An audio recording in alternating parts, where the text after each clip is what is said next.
안녕하십니까. 끔찍한 일이 발생했습니다. 수도 워싱턴 DC 인근 버지니아주 엘링턴 카운티의 한 2층 주택에서 지난 4일 밤 강력한 폭발이 일어나서 한국계로 추정되는 용의자가 사망했습니다. 일단은 한국계로 추정된다라고 말씀드립니다만은 저는 거의 확실합니다. 이분이 한국분이라는 걸, 물론 이제 시민권자냐 아니냐의 문제는 따로 얘기겠지만, 서류상의 얘기는 따로 있습니다만은, 일단 이분의 라스트 네임이 유인데 YOO입니다.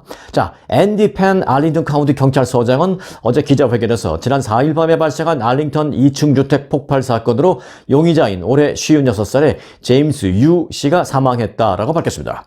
제임스 유 씨는 폭발한 주택의 주인으로 집안에서 30회 이상 조명탄의 발사 소리가 들려왔다라는 이웃의 신고를 받고 경찰이 당일 오후 4시 40분쯤 출동을 했을 때 집 내부에 머물고 있었던 것으로 확인이 됐습니다.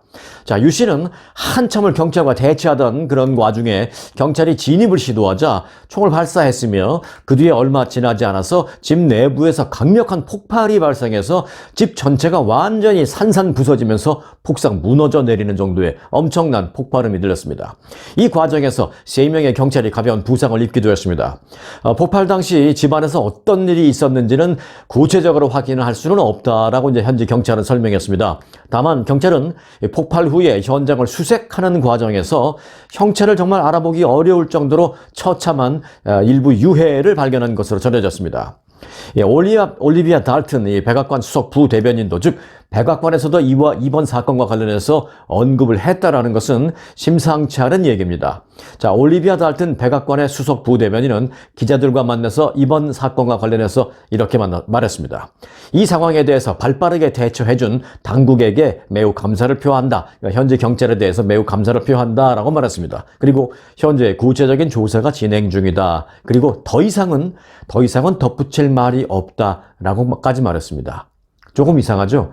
백악관이 특정 사건과 관련해서, 미국에서 무슨 사건 사고가 별로 안 일어나는 나라도 아니고 하루에도 수도 없이 사건과 사고가 발생하는데 이 사건과 관련해서는 백악관에서 특별히 언급했습니다. 물론 현지에서 아주 위험한 상황이었으니까 경찰을 좀 노고를 치하하기 위해서 말을 했을 수도 있지만 그 마지막 말이 상당히 이상합니다. 그리고 백악관에서는 이 사건과 관련해서 여기까지 말을 하고 그 이상은 특별히 덧붙일 말은 없다라는 말을 했습니다.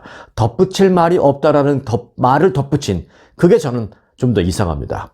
자, 여하튼 사우스 엘링턴에 거주하는 칼라 로드리게스는 이제 주민이죠. 인터뷰에서 이렇게 말했습니다. 3km 떨어진 곳에서도 폭발음을 들을 수 있었다라고 증언했습니다. 당시 그 주택에서의 폭발음이 얼마나 큰 일이었는지, 큰 소리가 나고 큰 그 폭발 과정을 거쳤는지를 보여주는 그런 목격자들의 증언입니다. 또 다른 이웃 주민 밥 메인스는 거실에서 TV를 보고 있는데 마치 지진이 발생했던 것처럼 집 전체가 크게 울렸다라고 당시 상황을 전했습니다. 팍스 뉴스도 이 내용을 크게 보도했습니다. 팍스 뉴스는 제임스 유의 이 SNS 등을 토대로 그가 소송을 남발했던 사람이었다라고 보도를 했습니다. 일부 게시물이 삭제된 그 유튜브 계정에 남아있는 그의 동영상에서 보면 제임스 유 씨는 본인이 패소한 몇몇 소장을 유튜브에서 공개하기도 했다라는 것입니다. 그는 또 자신의 게시글에서 이렇게 말했습니다. 자신의 그 전 부인을 마녀라고 지칭을 했고요. 또 해시태그를 보면 이 반미 구호를 붙이기도 했습니다. 또 언어학자이자 정치운동가인, 잘 아시죠? 이 노암 촘스키 교수의 글, 미국이야말로 세계 최대의 테러리스트다라는 그런 말도 인용을 해서 게시물에 올렸습니다. 그는 자신 스스로를 퇴임한 국제통신회사의 정보 및 보안 책임자라고 스스로 소개를 했고요. 그들에게 옳은 일을 할 모든 기회를 줬음에도 불구하고 미국의 위선과 부패, 사기, 음모만을 보았을 뿐이다 라고 SNS에 그렇게 적어서 올렸습니다. 이웃인 알렉스 윌슨이라는 사람은 또 인터뷰에서요. 제임스 유는 은둔자였다라며 모든 창문을 알루미늄 호일로 꼭꼭 막아 놓았다 라고 말했습니다. 자신의 집의 모든 창문을. 윌슨에 따르면 몇 년 전 해당 주택이 매물로 나왔을 당시에 제임스 유 씨가 집을 보러 온 사람들을 칼로 위협을 해서 쫓아내는 그런 참 이해하기 힘든 사건도 벌어졌다라고 말했습니다. 그는 가장 최근인 지난 1일 올린 게시글에서 이웃들의 활동에 폭언을 쏟아내면서 이것이 백인들이 다른 인종들을 7대1로 압도하면서 미국에서 사치를 누리는 방식이다라고 주장하기도 했습니다. 7대1이란 그 근거는 어디서 나왔는지 모르겠습니다만은 뭐 인구 포지션을 근거로 한 얘기인지 모르겠습니다만은 그렇게 뭔가 분노에 찬 글을 여러 개 올렸습니다. 지난 10월 말에 올린 글에서는요, 자신이 그 혐오 메시지의 표적이 되고 있다 라고 말하면서 자신이 암살될 가능성도 있다라는 그런 말을 언급하기도 했습니다. 참 이해하기 힘든 말을 많이 올렸죠. 자, 그는 또 지난 2월 전 처와 또 뉴욕주 당국을 상대로 뉴욕주 당국 등 무려 10여 명을 상대로 뭐 사기, 뭐 음모 등등을 이유로 소송을 제기했습니다. 그런데 앞서 말씀드렸다시피 소송을 남발했다라는 표현인데 그래서 나온 거예요. 그런데 소송을 제기한 지 2달 뒤에 연방판사는 이들 소송이 모두 경솔하고 혼란스러운 것이다 라면서 소송에 대한 기각 결정을 일괄적으로 내린 바 있습니다. 자, 유 씨의 국적과 관련해서는 현재 워싱턴 DC 총영사관이 경찰과 접촉 중에 있습니다만은 아직 공식적으로 officially 확인되지는 않았습니다. 하지만 이거 영어로 last name을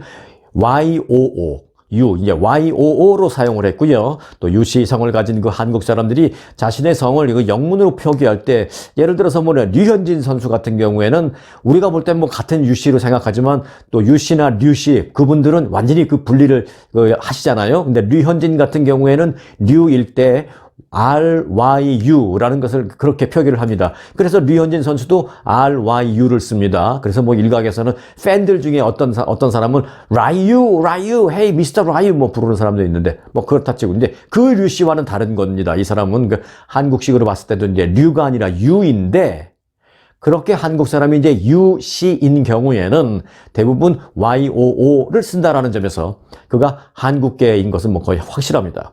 자, 그래서 이제 워싱턴 DC 총영사관이 지금 분주하게 움직이고 있습니다.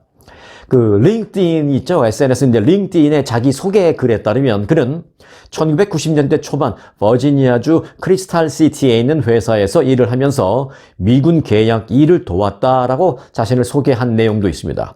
또 조지 메이슨 대학 정보처리학과를 졸업했으며 아너 소사이어티였다라고 그렇게 자랑을 한 내용도 있었습니다. 또 노던 버지니아 커뮤니티 칼리지에도 다녔고 또 동물 입양을 돕는 자원봉사도 했다라고 소개글을 써 올린 바도 있습니다. FBI에도 수시로 전화를 해서 자신이 감시당하고 있다. 내가 감시당하고 있어요. 라면서 그렇게 이 부분에 대해서 수사를 해달라고 여러 번 요청을 했다라고 합니다. 참 이해하기 힘든 부분이 많죠. 자, 그런데 이 사건은 여러 면에서 이제 좀 더 깊이 있게 취재를 해서 들여다볼 필요가 있는 그런 케이스다라는 판단입니다. 제임스 유라는 이 사람이 그동안 도대체 무슨 일이 있었던 건지 또 왜 자신이 뭐 암살을 당할 것이다라는 등등의 얘기를 했는지 물론 정신적인 문제가 있을 수도 있다라는 점도 생각해 볼 수 있겠습니다만은 그 전에 미국 정부 관련 일을 해왔던 것 같긴 한데 과연 일을 하면서 무슨 일이 있었길래 이토록 피해 망상에 사로잡혀 있었던 건지 그리고 이제 그가 올린 그 게시물이 더 있을 텐데 거기엔 또 추가로 뭐라고 되어 있는지 등등등 알아볼 게 많이 있습니다. 한국 정부도 그래서 이제 영사관을 통해서 이 같은 내용에 대한 심층적인 조사를 지시했고 그래서 조사가 시작된 것으로 보이고 있습니다. 자, 이 사건은 그래서 계속해서 이제 소식이 취재되는 대로 여러분들에게 뭐 속보가 됐던 정규 영상 뉴스가 됐던 상세하게 그때그때 전해 드리도록 하겠습니다. 구독 눌러 놓으시고요. 그래서 함께 하시기 바라겠습니다. 참, 그리고 요즘 구독으로 많은 분들이 새로 들어오고 계시다는 것을 제가 잘 알고 있는데요. 두 가지 말씀을 좀 드리겠습니다. 이미 구독하신 우리 찐 구독자분들은요, 뭐 잘 아시겠습니다만은 뭐 추가로 구독을 누르실 필요는 없습니다. 구독을 이미 하신 분이 한 번 더 누르면 구독 취소가 되기 때문입니다. 그런데 만약에 내가 모르고 구독 2번 눌렀네. 그러면 구독 취소가 됐다? 그러면 다시 한번 누르시면 되는 겁니다. 자, 그리고 저희 이제 이 스토리 뉴스 구독하시려고 하는데 기존에 다른 채널을 구독하고 있는데 이렇게 여러 개를 구독해도 되나? 하고 물어보시는 분들이 의외로 있었습니다. 네, 복수 국적이 되듯이 복수 구독도 역시 됩니다. 걱정하지 마시고요. 구독하시면 되겠습니다. 자, 추가 소식 전해드립니다. 한인들이 많이 거주하는 오렌지 카운티 플러튼에 규모 3.5의 지진이 발생했습니다. 미국 지질조사국은 지난 4일 저녁 8시 9분쯤 플러튼 북동쪽으로 1.3마일 떨어진 지점에서 규모 3.5의 지진이 발생했다라고 밝혔습니다. 이어서 오후 8시 28분쯤 플러튼 동쪽 2마일 지점에서는 규모 2.3의 지진이 여진이죠. 추가로 발생했습니다. 현재까지 보고된 인명이나 재산 피해는 없는 것으로 밝혀졌습니다. 지진 발생 지역 일대는 우리 한인들의 밀집 거주 지역이잖아요. 제2의 LA, 제2의 한인타운으로 불리는 곳이 바로 이 플러튼, 그리고 바로 인접해 있는 부에나파크 이곳인데, 한인 밀집 거주 지역이 아주 큰 진동을 느꼈다라는 제보가 우리 한인들 사이에서도 많이 있었습니다. 플러튼에 우리 구독자님들도 많이 계시는데요. 피해는 없다라는 소식에 일단 저도 좀 안도하겠습니다. 네, 연말연시 방범 비상등이 커졌습니다. 이건 미 전국 어디든지 다 마찬가지입니다. 연중 최대 쇼핑 시즌인 만큼 공공연하게 강절도 범죄가 벌어지고 있는 것입니다. 특히 쇼핑몰 혹은 마켓 주차장에서 이 같은 범죄 피해가 잇따르고 있어서 이 주민들의 주의가 필요합니다. 특히 쇼핑하실 때 더 주의가 필요합니다. 주차된 차량을 파손해서 차 안에 물건을 훔쳐가기도 하고, 또 쇼핑 후에 차로 걸어가거나 또는 차에 물건을 싣는 사람들을 노리기도 합니다. LA 경찰국의 자료만 봐도 올해 주차장에서 발생한 사건은 모두 무려 13,000여 건이 발생했습니다. 그런데 주차장은 그래서 이제 LA시에서 범죄 다발 장소 4위로 기록이 되었습니다. 또 LA 한인타운을 포함한 올림픽 경찰서 관할 지역에서도 574건의 사건이 발생했습니다. 올림픽 관할 지역이라는 건 뭐냐면 한인타운만을 말하고 있는 것입니다. 한인타운만에서 574건이 발생한 것입니다. 한인타운과 그리고 인근에 있는 주차장에서 하루에 한 건 내지 많으면 2건 이상씩 발생하는 셈입니다. LA 시내 주차장에서 발생한 범죄를 유형별로 봤을 때 절도 사건이 상당수를 차지하고 있습니다. 자, 차량 침입 절도 2,743건으로 가장 많았습니다.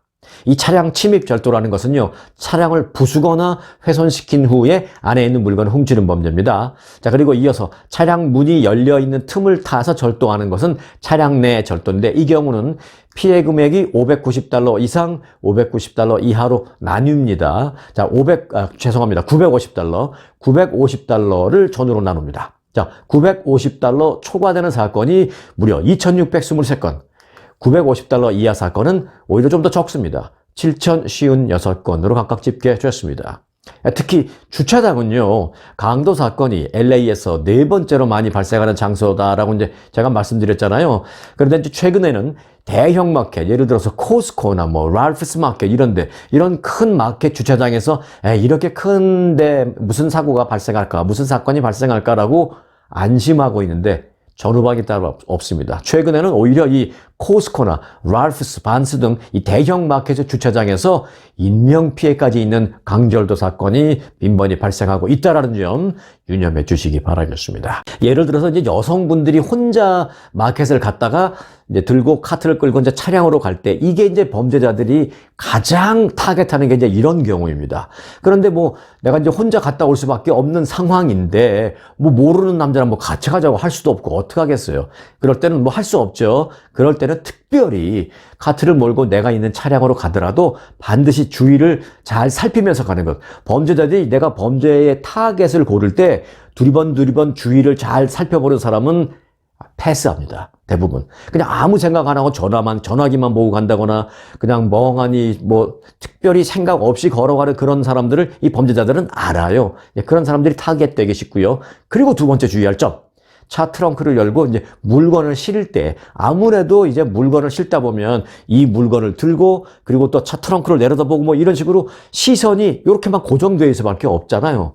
그러니까 시선이 주위를 살필 수 있는 여건이 안 되기 때문에 그럴 때 바로 범죄 타겟이 될 수 있습니다. 그러니까 항상 물건을 실을 때에도 반드시 주위를 잘 수시로 살핀다는 것 절대 잊지 말아 주시기 바라겠습니다.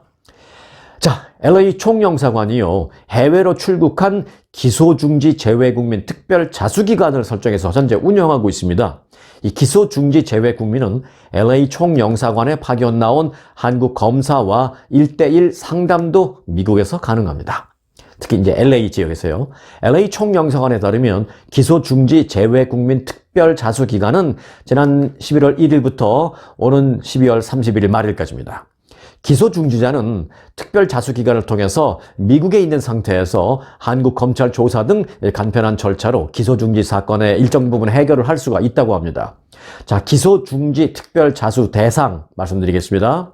지난 1997년 1월 1일부터 2001년 12월 31일 그 사이에 여러 가지 사건, 예를 들어서 부정수표 단속법 위반, 근로기준법 위반, 한국에서의 사기죄, 횡령죄, 배임죄 등등, 또는 업무상 횡령죄 등등 이런 일로 입건이 돼서 기소 중지, 입건이 돼 있는데 몸이 한국을 떠나서 외국으로 나가 있으면 바로 한국 검찰에서는 입건을 했지만 기소는 일단 중지시켜 놓습니다. 어떤 분들은 야, 내가 알아봤더니 나 한국에서 입건됐었는데 미국 와보니까 기소 중지됐대 라고 좋아하시는 분 계세요. 아닙니다. 기소가 풀리거나 완전히 면제되거나 그런 게 아닙니다. 입건이 돼서 그 사람을 기소해버려야 되는데 몸이 지금 한국에 없으니까 그냥 잠시 중단시켜 놓은 겁니다. 잠시 중지시켜 놓은 거지 이게 없어지거나 그런 건 절대 아닙니다. 그러니까 좋아할 필요가 없습니다. 한국 들어가는 순간 바로 잡혀갑니다. 또 나쁜 거는 공소시효도 잠시 멈춰져 있습니다. 스탑이 아니라 퍼즈입니다. 스탑과 퍼즈는 완전히 다른 거죠. 우리가 옛날에 왜 어렸을 때 카세트 테이프도 플레이하다가 스탑을 눌러버리면 탁 완전히 꺼지지만 플레이하다가 퍼즈를 누르면 그 상태에서 멈춰 있잖아요. 노래 듣다가 그 상태에서 멈춰 있잖아요. 이게 1시간이 됐든 2시간이 됐든 똑같은 겁니다. 기소 중지도 퍼즈지 스탑이 아닙니다. 자, 기소 중지는요, 앞서 내가 설명드렸죠. 입건된 사람이 해외로 출국을 하면 몸이 없으니까 일단 귀국할 때까지 기소를 하지 않는 것을 말하고 있는데 결국 그때까지만 잠시 기소를 퍼즈시켜 놓는 것이지 스탑이 아닙니다. 이에 따라서 공소시효, 어떤 사람은 내가 공소시효, 내가 해당되는 이 범죄는 공소시효가 10년인데 내가 지금 해외에 나와서 도망 나와 있는 게 10년이 넘었거든. 이제 공소시효 끝났으니까 들어가야지. No way. 안 됩니다. 말씀드렸죠? 퍼즈라고. 공소시효도 거기서 퍼즈되어 있는 거예요. 공소시효가 계속 가는 게 아니라. 그래서 10년 아니라 20년 있다 들어가도 다시 공소시효가 그때부터 시작되는 겁니다. 1년이면 1년, 도망 나왔을 때부터. 그러니까 절대로 여기서, 공소시효가 끝났으니까 들어가도 된다. 이런 생각은 가질 수 없습니다. 하지만 특별 자수 기간 동안에 그 LA 총영사관에 가서 검사에게 자수를 하시면 그 파견 나온 검사가 어떻게 하면 좀 더 원활하게 해결할 수 있는지에 대한 상담을 해준다라는 것입니다. 꼭 이용해 보시기 바라겠습니다. 해당되시는 분, 이 영상을 보시는 저희 구독자 여러분들은 아마 해당되시는 분이 없으시리라고 저는 생각합니다.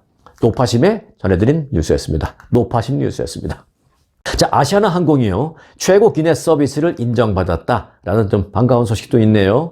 네, 아시아나 항공은 비즈니스 여행 전문지 글로벌 트래블러가 주관하는 글로벌 트래블러 테스티드 어워드에서 최고 기내스 서비스상과 최고 승무원상을 수상했다라고 밝혔습니다. 약 50만 명의 독자를 보유하고 있는 이 글로벌 트래블러는 매년 구독자 대상 설문조사를 통해서 근데 2만여 명의 설문조사 그리고 투표를 갔는데 그 투표 결과를 집계해서 항공 그리고 호텔 등 여행업계 부문별 최우수 기업을 선정합니다. 그런데 이제 아시아나 항공은 스카이트랙스로부터 서비스 품질 5성 항공사에 17년 연속 선정된 것을 비롯해서 올해도 국가 고객 만족도 국제 항공 부문에서 1위, 한국 서비스 품질 지수 항공사 부문에서 1위, 한국 산업 고객 만족도 부문에서 역시 1위에 올랐다라고 밝혔습니다. 아시아나 항공 이런 상 받았다고 그냥 좋아하고 이거 홍보만 하고 자랑만 하지 마시고 그런 상 받으신 기업답게 앞으로 더더욱 이 승객들에게 더 좋은 그런 서비스 해 주시길 바라겠습니다. 자, 미납 세금에 대한 페널티가 미국 얘기입니다. 미국에서 국세청에 IRS에 세금을 납부해야 되는데 납부해야 되는 것에 좀 부족한 부분은 이제 미납 세금이라고 그러잖아요. 그 미납 세금에 대한 것은 또 페널티가 붙습니다. 자, 그 미납 세금에 대한 페널티가 2배 이상 인상됐습니다. 그래서 이에 따라 내년 세금 보고할 때 납세자들의 주의가 요구되고 있다는 소식입니다. 과소납부 시, 즉 미납되는 세금 부분이 있을 경우에 벌금 폭탄을 맞을 수 있기 때문입니다. 미납된 세금 플러스 그 페널티까지 폭탄을 맞을 수 있다는 것입니다. 이전까지는요, 3%였던 미납된 세금의 그 페널티가 지금은 지난 10월 1일부터 8%로 인상됐습니다.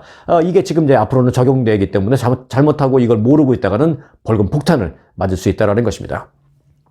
2배가 아니라 3%가 8%니까 거의 3배 가까운 그런 인상률이죠. 자, 이에 따라서 내년 소득세 신고 시에 예상치 못한 큰 비용, 마치 벌금 폭탄을 맞을 수도 있게 됩니다. 물론 세금 미납분이 있는 그런 경우입니다. 국세청 IRS는 이번 인상은 금리 인상의 여파 때문이다 라고 설명을 했습니다. 세금 미납분에 대해서 조금만 더 알아보겠습니다. 자, 직장인들의 경우에는 이제 월급 받을 때 세금 다 떼고 주잖아요. 그러니까 이제 월급 받을 때 자동으로 세금을 떼니까, 즉 원천 징수를 하고 이제 받게 되는 거죠. 자, 이런 경우에는 상관이 없습니다만은 자영업의 경우에는 예상소득에 대해서 세금을 미리 납부하는 것을 예납세금이라고 하죠. 내가 이렇게 벌 것 같아. 지금까지 이만큼 쭉 벌어왔으니까 이 기간 동안에도 이렇게 벌 것 같다라고 해서 그 부분에 대한 예상되는 세금을 미리 납부하는데 요거를 이제 예납세금이라고 합니다. 그런데 이제 실제 소득이 그 예상소득을 좀 넘어설 경우에는 추가소득분에 대한 세금을 내야 되는데 그걸 내지 않게 되면 미납된 세금이 기록에 남고 그 부분에 대한 페널티가 부과됩니다.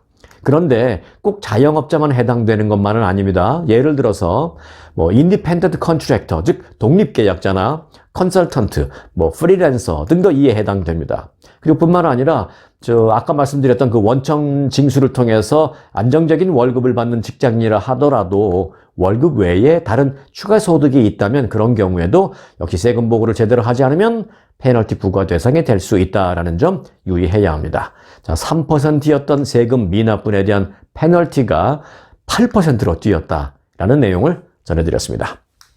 네, 임신 전에 시험관 배아의 유전자를 분석해서 아기의 선천적인 결함 등을 사전에 확인할 수 있는 기술이 나왔습니다. 자, 이건 제가 차분하게 설명을 드릴 텐데요. 잘 들어보시면 이거 어마어마한 기술입니다. 앞으로 임신하실 분들과 관련해서는 당연히 굉장히 좀 귀 기울여 들으셔야 될 만한 그런 부분이고요. 물론 나는 그런 기술 싫어 라는 분들도 계시겠지만 앞으로 인류가 이렇게 변화할 것이기 때문에 어차피 이 부분은 잘 들어주시기 바라겠습니다.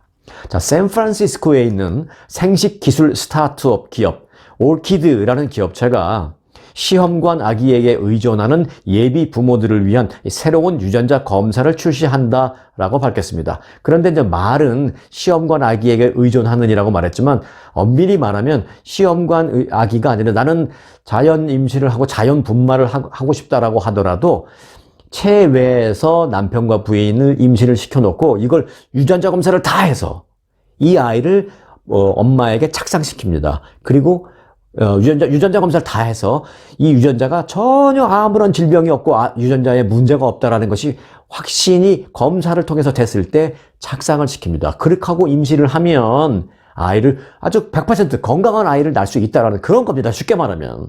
제가 돌려서 말하기가 좀 힘들어서 쉽게 말씀드렸습니다. 자, 불임을 경험하거나 질환 등의 유전적인 문제를 옮길 위험이 있는 사람들을 위해서도 이 시험관 배아에 대한 유전체 염기 서열을 분석을 하는 그런 기술인데요. 말이 조금 어렵죠? 쉽게 다시 풀겠습니다. 시험관 아기를 위해서 2주가량 호르몬 주사를 맞고 추출된 난자는 실험실에서 수정이 되고 이 가운데 생존 가능한 배아는 자궁에 착상이 돼서 임신이 됩니다. 이건 시험관 아기를 하는 그런 절차죠.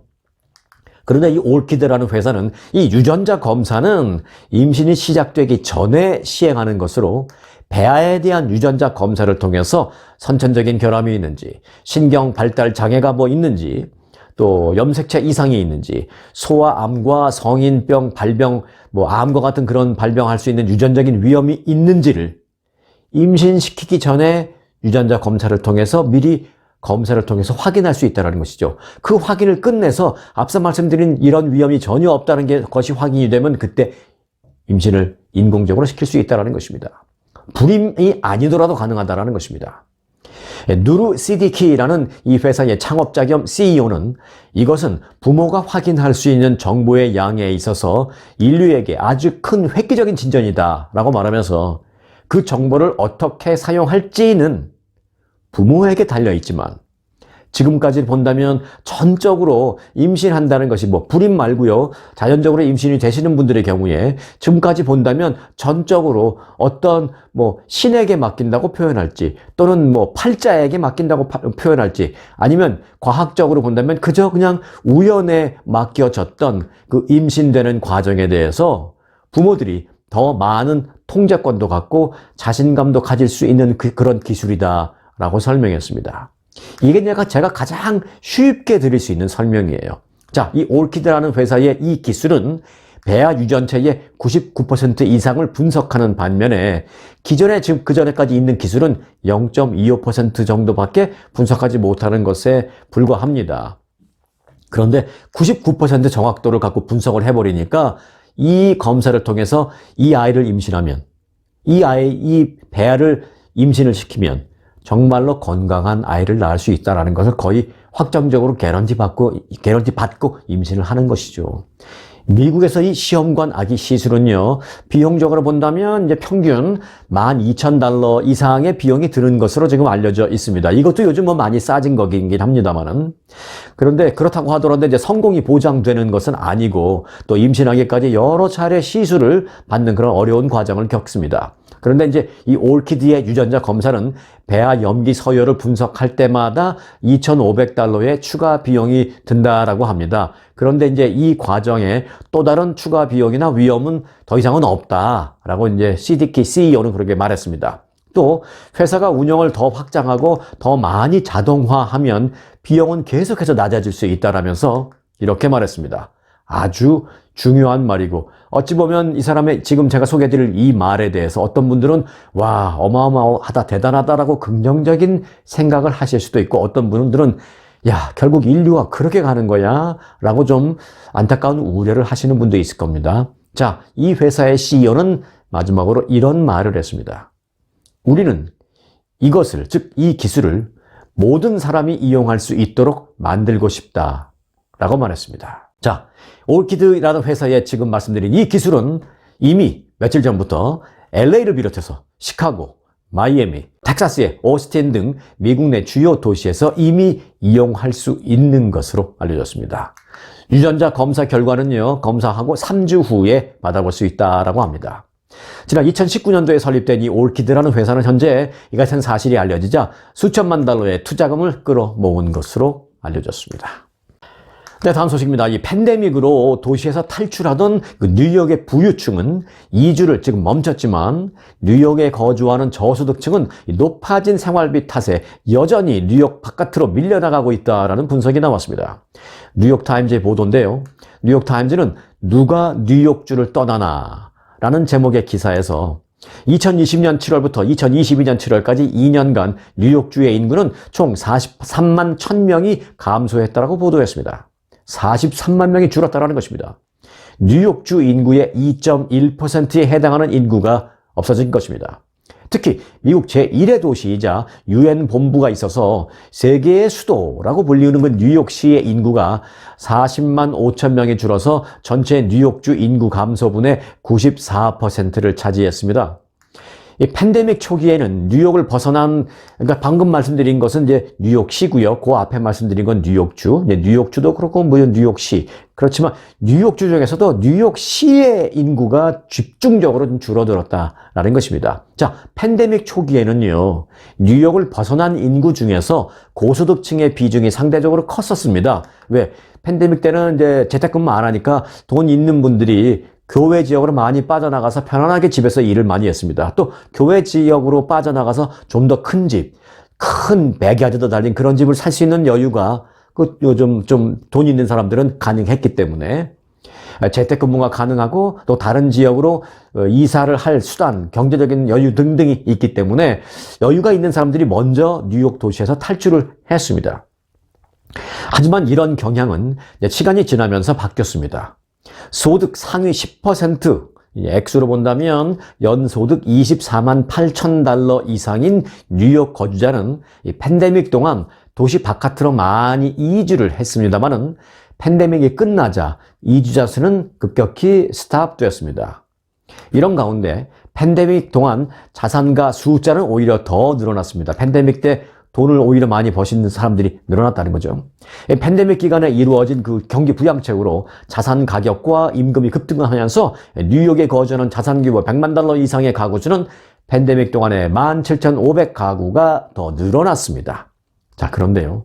반면에 뉴욕을 기준으로 해서 저소득층에 해당하는 소득 수준 32,000달러에서 65,000달러 이하 그 사이에 버는 사람들 거주자는 이 팬데믹이 거의 끝나가던 지난해 말 65,000명이 뉴욕주 바깥으로 이주했습니다. 뒤늦게 팬데믹이 끝나갈 때 뒤늦게 뉴욕주 바깥으로 밀려난 것입니다. 치솟은 임대료와 보육료의 그 상승을 감당하지 못해서 뉴욕시 인근 뉴저지주로 이주한 것입니다. 실제로 뉴욕에 거주하다가 최근 다른 곳으로 밀려난 한 여성은 브루클린의 방 2개짜리 아파트 임대료 2,500달러와 어린이집 학원비죠. 유아원비 비용 월 2,700달러를 감당하지 못해서 뉴저지주 뉴워크로 이사했다가 최근에는 또 출근 거리가 훨씬 더 멀어지는데도 불구하고 뉴저지주 이스트 오렌지로 이사했다고 밝혔습니다. 계속해서 밀려나는 거죠. 회사는 여전히 다운타운 뉴욕인데도 말입니다. 이 여성과 남편 등 부부 합산 소득이 결코 적지는 않습니다. 이들 부부가 버는 돈은 연 13만 달러 수준입니다. 하지만 그럼에도 불구하고 임대료와 보육료, 의료비의 상승을 감당하기 어려워서 이처럼 뉴욕에서 밀려나고 있는 것입니다. 연 13만 달러 소득이면 미국에서 소위 말하는 6-digit 인컴인데요. 그것 갖고도 안 된다라는 것입니다. 그녀는 계속 높아진 뉴욕의 생활비 탓에 서민층이 뉴욕을 떠나는 경우가 계속 늘고 있다라고 말했습니다. 젠트리피케이션의 대표적인 예인 것입니다. 현재의 오늘날의 뉴욕주, 특히 이제 뉴욕주 가운데서도 뉴욕시의 상황을 볼 수 있는 대표적인 케이스입니다. 네, 2003년 한국의 EBS에서 처음 방영된 이후에 지금까지 20년 동안 어린이들에게 선풍적인 인기를 얻고 있는, 아십니까? 한국에서는 뽀통령이라고 불리기도 합니다. 어린이들의 대통령이다라고 해서 뽀통령이라고 부르는데 눈치채셨죠? 네, 뽀로로. 그 뽀로로가 미국 진출을 앞두고 있습니다.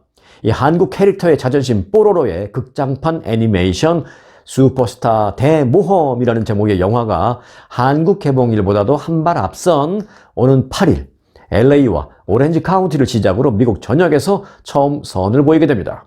이 뽀로로 탄생 20주년 기념작 뽀로로 극장판, 제목은 슈퍼스타 대모험.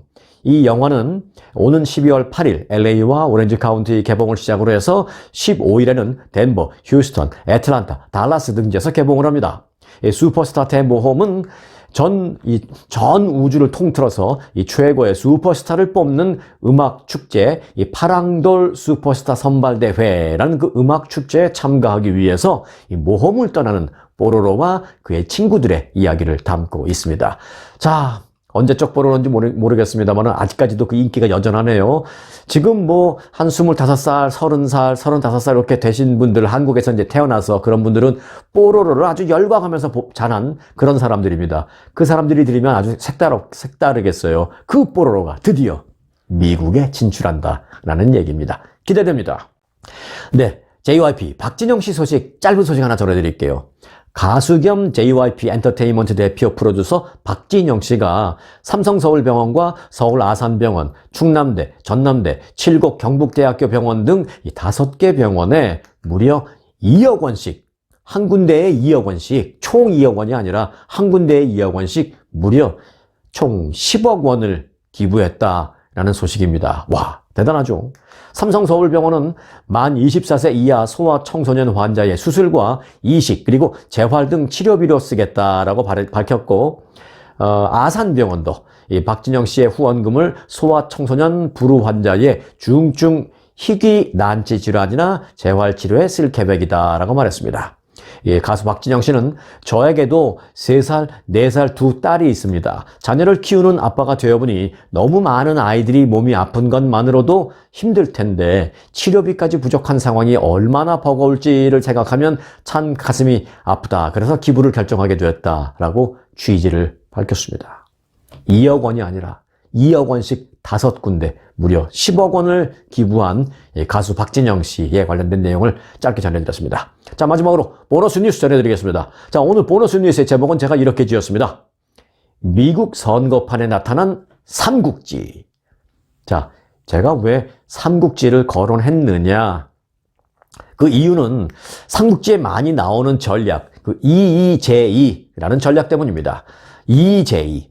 적을 이용해서 다른 적을 무찌른다 라는 말인데요. 이 말은 뭐 잘 아시겠습니다만 중국의 고사성어이기도 하고 또 삼국지에서 자주 등장하는 그런 전술 가운데 하나이기도 합니다.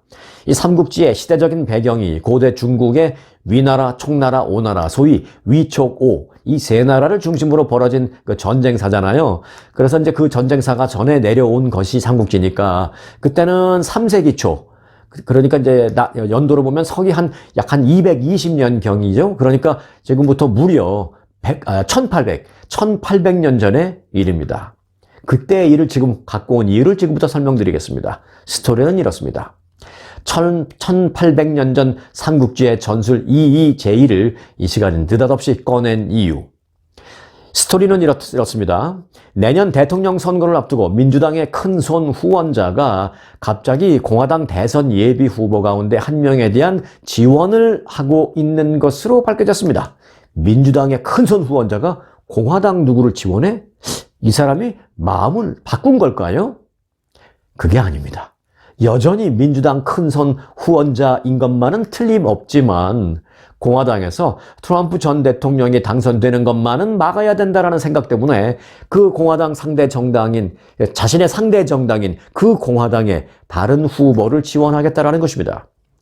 자, 민주당을 지지하는 억만장자 기업인이 공화당의 대선 경선에서 비트럼프 주자로 주목받고 있는 니키 헤일리 전 유엔 대사에 대한 지원에 나섰습니다. 비즈니스 네트워크 사이트 링크드인의 공동 창업자인 리드 호프만이 주인공입니다.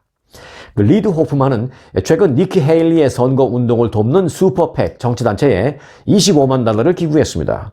이 호프만은 바이든 대통령의 재선 운동에도 물론 적극적으로 후원을 하고 있는 그런 사람입니다.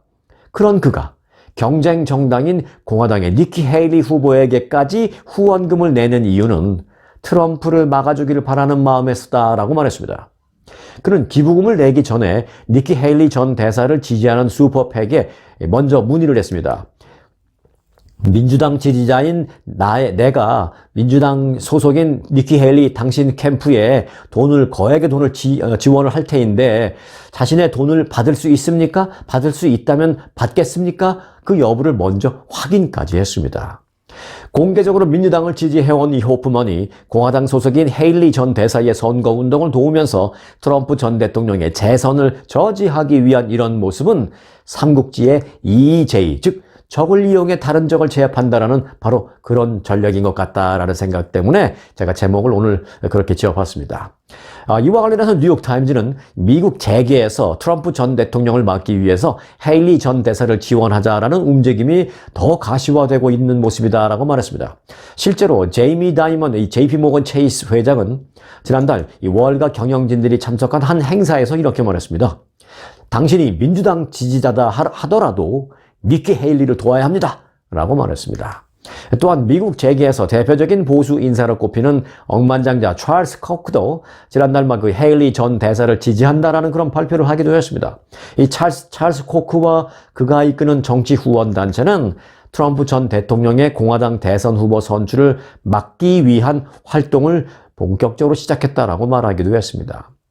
한편 공화당 대선 후보 경선에서 니키 헤일리 전 대사는 여전히 이제 압도적으로 선두를 달리고 있는 트럼프 전 대통령과의 격차는 큽니다. 그리고 이제 격차를 크게 줄이지는 못하고 있습니다만은 이 바이든 대통령과의 가상 1대1 대결을 놓고 보니까 이 바이든 대통령을 앞서는 것으로 조사되는 등 니키 헤일리는 최근에 크게 선전하고 있는 그런 모습을 보이고 있습니다.